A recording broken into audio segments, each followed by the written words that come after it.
Hi, ഞാൻ ആദിഷ്. ഇന്നത്തെ വീഡിയോയിലൂടെ നമ്മൾ ഡിസ്കസ് ചെയ്യാനായിട്ട് പോകുന്നത് നിങ്ങൾ സ്നേഹിക്കുന്ന ആ ഒരു പുരുഷൻ അല്ലെങ്കിൽ അവൻ നിങ്ങളെ കൂടുതലായിട്ട് ഇഷ്ടപ്പെടാനും അതുപോലെ തന്നെ വളരെയധികം അഡിക്റ്റഡ് ആവാനും വേണ്ടിയിട്ടുള്ള കുറച്ച് സൈക്കോളജിക്കൽ ട്രിക്സുകളാണ്. എന്തൊക്കെയാണ് എന്ന് നമുക്ക് നോക്കാം. എല്ലാവർക്കും എൻ്റെ പുതിയ വീഡിയോയിലോട്ട് സ്വാഗതം. ഈ ഒരു ടോപ്പിക്കിലോട്ട് പോകുന്നതിന് തൊട്ട് മുൻപായിട്ട് നിങ്ങളുടെ റിലേഷൻഷിപ്പിൽ എന്തെങ്കിലും ഇഷ്യൂസ് നിങ്ങൾ ഫേസ് ചെയ്യുന്നുണ്ടെങ്കിൽ അത് ഞാനുമായിട്ട് ഷെയർ ചെയ്യാൻ നിങ്ങൾ ആഗ്രഹിക്കുന്നുണ്ടെങ്കിൽ മുകളിൽ കാണുന്ന നമ്പറിലോട്ട് നിങ്ങൾക്ക് വിളിക്കുകയോ മെസ്സേജ് അയക്കുകയോ ചെയ്യാവുന്നതാണ്. നിങ്ങൾക്ക് അതിനുള്ള റിപ്ലൈ ലഭിക്കുന്നതാണ്. ഓക്കെ, അപ്പോൾ നമുക്ക് ടോപ്പിക്കിലോട്ട് വരാം. ഒന്നാമതായിട്ട് നിങ്ങൾ ശ്രദ്ധിക്കേണ്ട ഒരു കാര്യം എന്ന് പറയുന്നത് ലവ്, എക്സൈറ്റ്മെൻറ്റ്, ജോയ്. ഈ മൂന്ന് കാര്യങ്ങളും നിങ്ങൾ ആരെയാണോ ഉദ്ദേശിക്കുന്നത് ആ വ്യക്തിയെ മീറ്റ് ചെയ്യുന്ന സമയത്ത് നിങ്ങൾക്ക് ക്രിയേറ്റ് ചെയ്യാനായിട്ട് സാധിക്കണം.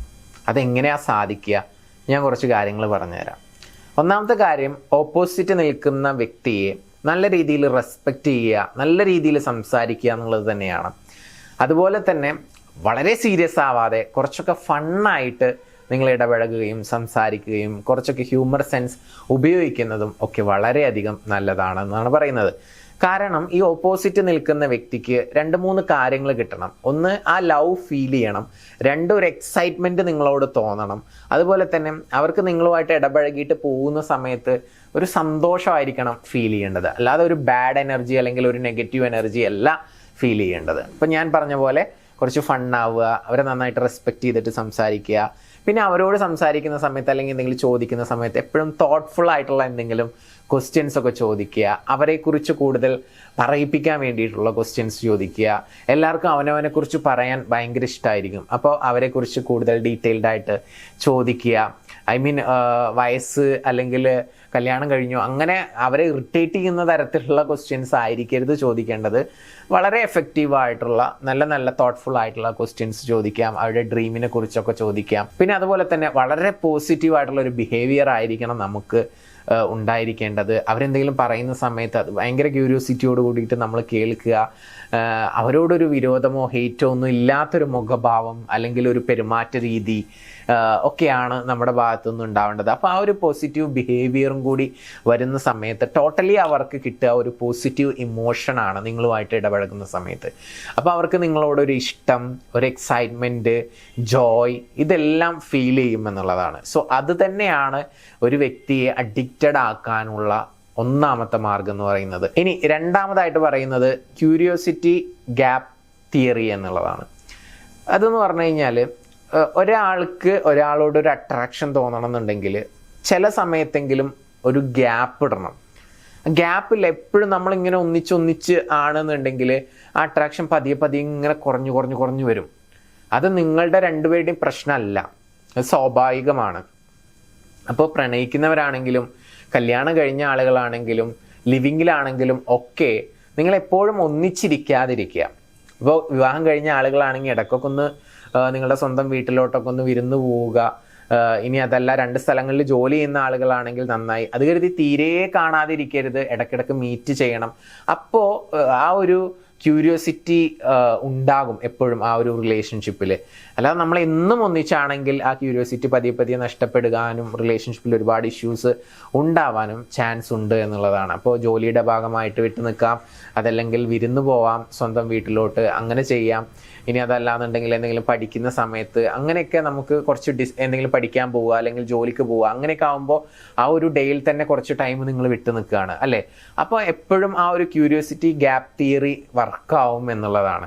അല്ലാതെ നിങ്ങൾ എപ്പോഴും വീട്ടിൽ അങ്ങനെ ആവുന്ന സമയത്ത് സ്വാഭാവികമായിട്ടും ആ ക്യൂരിയോസിറ്റി പതിയെ കുറഞ്ഞു വരാനുള്ള ചാൻസ് ഉണ്ട്. അപ്പോൾ ഈ ക്യൂരിയോസിറ്റി ഗ്യാപ്പ് തിയറി നന്നായിട്ട് നിങ്ങളൊന്ന് നോക്കുക. അത് ജീവിതത്തിൽ അപ്ലൈ ചെയ്യാൻ എന്തെങ്കിലും ഒരു ചാൻസ്, ഒരു ഓപ്ഷൻ ഉണ്ടെങ്കിൽ അത് നിങ്ങൾ ചൂസ് ചെയ്യുക എന്നുള്ളതാണ്. ഇനി മൂന്നാമത്തെ കാര്യമാണ് ഫിയർ, അട്രാക്ഷൻ. ഈ 2 വേർഡ്സ് ഇത് തമ്മിൽ നല്ല ബന്ധമുണ്ട്. എപ്പോഴും പുരുഷന്മാർക്ക് ചെറിയ രീതിയിലുള്ള ഒരു ഭയം നിങ്ങൾ ഇട്ട് കൊടുക്കണം. ആ ഭയം ഇട്ട് കൊടുക്കുന്നത് വഴി അവർക്ക് നിങ്ങളോട് കൂടുതൽ അട്രാക്ഷൻ ഉണ്ടാവാനുള്ള ചാൻസ് ഉണ്ട്. അതെങ്ങനെയൊക്കെയാണെന്നുള്ളത് ഞാൻ പറയാം. ഒന്ന്, നിങ്ങൾ നന്നായിട്ട് സെൽഫ് കെയർ ചെയ്യുക, സെൽഫ് ലവ് ചെയ്യുക.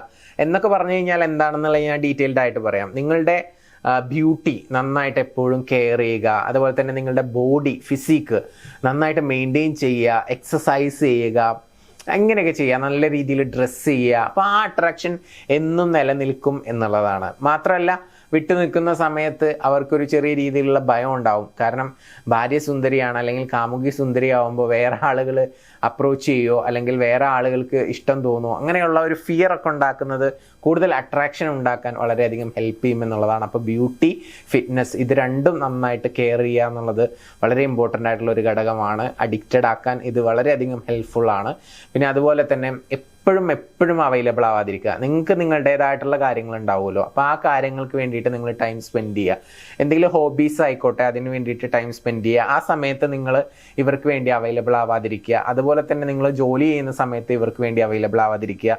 നിങ്ങളുടേതായിട്ടുള്ള ഡ്രീം, പാഷൻ കാര്യങ്ങളൊക്കെ ഉണ്ടായിരിക്കും. അപ്പോൾ അതൊക്കെ കോൺസെൻട്രേറ്റ് ചെയ്ത് പോകുമ്പോഴും അതിന് കൂടുതൽ പ്രാധാന്യം കൊടുക്കുക. അതിൻ്റെ കൂടെ തന്നെ പാർട്ട്ണർക്ക് പ്രാധാന്യം കൊടുക്കണ്ട എന്നുള്ളതല്ല പറയുന്നത്. എപ്പോഴും ഈ പ്രാധാന്യം കൊടുക്കുന്നത് ചില സമയത്തൊന്ന് കുറക്കുന്നത് കൂടുതൽ അട്രാക്ഷൻ ഉണ്ടാക്കാനും കൂടുതൽ അവരെ നഷ്ടപ്പെടുമോ എന്നുള്ളൊരു ഭയം ക്രിയേറ്റ് ചെയ്യാനൊക്കെ വളരെയധികം ഹെൽപ്പ് ചെയ്യും എന്നുള്ളതാണ് പറയുന്നത്. അപ്പോൾ ഇന്നത്തെ വീഡിയോയിലൂടെ നമ്മൾ ഡിസ്കസ് ചെയ്തിട്ടുള്ള ഈ ഒരു 3 സൈക്കോളജിക്കൽ ട്രിക്സുകൾ നിങ്ങൾ അപ്ലൈ ചെയ്യുകയാണെങ്കിൽ തീർച്ചയായിട്ടും അവൻ അഡിക്റ്റഡ് ആവും, നിങ്ങളെ സ്നേഹിച്ചു കൊല്ലും എന്നുള്ള കാര്യത്തിൽ യാതൊരു സംശയമില്ല. സോ ഇന്ന് തന്നെ ഇത്തരത്തിലുള്ള ടെക്നിക്കുകളൊക്കെ ജസ്റ്റ് ഒന്ന് അപ്ലൈ ചെയ്ത് നോക്കുക. തീർച്ചയായിട്ടും ഈ വീഡിയോ നിങ്ങൾക്ക് യൂസ്ഫുൾ ആണ് എന്ന് ഞാൻ വിചാരിക്കുന്നു. അങ്ങനെ തോന്നുന്നുണ്ടെങ്കിൽ നിങ്ങൾ ഇതൊക്കെ ഒന്ന് ഫോളോ ചെയ്യുക. അതുപോലെ തന്നെ നിങ്ങൾക്ക് എന്നോട് എന്തെങ്കിലും ചോദിക്കാനുണ്ടെങ്കിൽ മുകളിൽ കാണുന്ന നമ്പറിലോട്ട് മെസ്സേജ് അയക്കുകയോ അല്ലെങ്കിൽ വിളിക്കുകയോ ചെയ്യാവുന്നതാണ്. നിങ്ങളുടെ പ്രശ്നങ്ങൾ ഷെയർ ചെയ്യുക, അതിനുള്ള സൊല്യൂഷൻസ് നിങ്ങൾക്ക് ലഭിക്കുന്നതാണ്. അതുപോലെ തന്നെ നിങ്ങളുടെ വിലയേറിയ കമൻറ്റുകൾ പ്രതീക്ഷിക്കുന്നു. താഴെ നിങ്ങൾക്ക് കമൻറ്റ് ചെയ്യാവുന്നതാണ്. നിങ്ങൾക്ക് എന്നോട് എന്തെങ്കിലും ചോദിക്കാനുണ്ടെങ്കിലും കമൻറ്റ് ചെയ്യാം. അതുമായി റിലേറ്റഡ് ആയിട്ടുള്ള വീഡിയോസ് ഞാൻ ചെയ്യാൻ വേണ്ടി ശ്രമിക്കാം. അപ്പോൾ നമുക്ക് പുതിയ വീഡിയോ ആയിട്ട് വീണ്ടും കാണാം. Thank you. നമസ്തേ.